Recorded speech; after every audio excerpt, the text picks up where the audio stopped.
চিতা আন্দোলনের পর এবার ফাঁস সত্যাগ্রহ। উন্নয়নের নামে উচ্ছেদ কেন প্রশ্ন তুলে আমৃত্যু আন্দোলনের হুঁশিয়ারি বুন্দেলখন্দের আদিবাসীদের। কেন বেতুয়া প্রকল্পে ভিটে মাটি হারানোর চরম আতঙ্কে বাসিন্দারা। যেখানে পরিবেশবিদরাও এর বিরোধিতা করছে, সেখানে এহেন গরিবের কান্না উপেক্ষা করে কার পকেট ভরাতে ব্যস্ত প্রশাসন। কেন 2023 থেকে চলা প্রতিবাদের পরেও এখনো অধরা স্থায়ী সমাধান? বুন্দেলখন্দের জল সংকট মেটানোর নামে কি তবে মানুষের জীবন বলি দেওয়া হচ্ছে, নাকি মানুষের জীবনের চেয়ে বড় হয়ে উঠল বড় বড় বাঁধ আর কংক্রিটের কাঠামো? হাজার হাজার পরিবারকে যাযাবর বানিয়ে কোন বুন্দেলখন্ড গড়ার স্বপ্ন দেখছে সরকার? ফের আন্দোলনে উত্তাল মধ্যপ্রদেশ। তীব্র জল সংকটে ভুগছে বুন্দেলখন্ড। অনিয়মিত বৃষ্টি আর পানীয় জলের হাহাকার মেটাতে সরকার শুরু করেছে কেন বেতুয়া নদীর সংযোগ প্রকল্প, যেখানে সরকারের দাবি এতে কোটি কোটি মানুষের তৃষ্ণা মিটবে এবং জমিতে সেচের জল আসবে। কিন্তু সরকারের চোখে যা উন্নয়নের জোয়ার, স্থানীয় আদিবাসীদের কাছে তা ধ্বংসের মহামারী।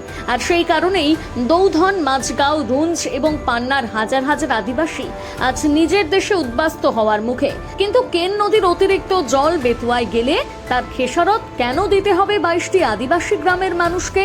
কেন তলিয়ে যাবে তাদের পূর্বপুরুষের ভিটে, জমি আর সংস্কৃতি?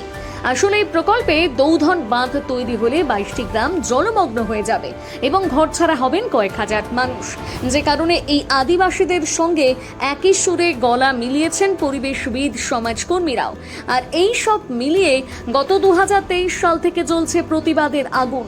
কখনো প্রতীকী চিতায় শুয়ে চিতা আন্দোলন, কখনো মাটির সত্যাগ্রহ, আর এখন এই ফাঁস সত্যাগ্রহ। যদিও প্রশাসন বারবার মুখের প্রতিশ্রুতি দিয়ে আন্দোলন থামিয়েছে, কিন্তু কাজের কাজ কিছুই হয়নি। সরকার বলছে 300 কোটি টাকা অতিরিক্ত বরাদ্দ হয়েছে। পুনর্বাসনের অঙ্ক 5 লক্ষ থেকে বাড়িয়ে 12.5 লক্ষ করা হয়েছে।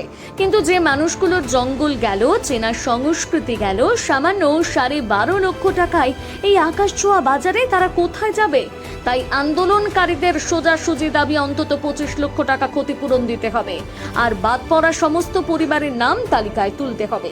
এ বিষয়ে আন্দোলনকারীরা স্পষ্ট জানিয়েছেন, এ লড়াই শুধু কয়েকটা টাকার নয়, এ লড়াই তাদের জল, জঙ্গল, জীবন ও আত্মপরিচয় বাঁচানোর লড়াই। তাদের হুঙ্কার, ন্যায্য পাওনার সম্মান না পেলে পূর্বপুরুষের মাটি অন্যের হাতে তুলে দেওয়ার চেয়ে বুন্দেলখন্ডের জলে প্রাণ দেওয়া অনেক ভালো।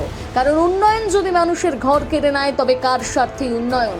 আর সেই কারণে মধ্যপ্রদেশের বুন্দেলখন্ডে নিজেদের ভিটে মাটি বাঁচাতেই গলায় ফাঁসের দড়ি পরে কোমর জলে দাঁড়িয়ে ফের আন্দোলনে শুরু করেছেন আদিবাসী মায়েরা। হ্যাঁ, জল জল করতে করতে আজ তাদের নিজেদের জীবন জলমগ্ন।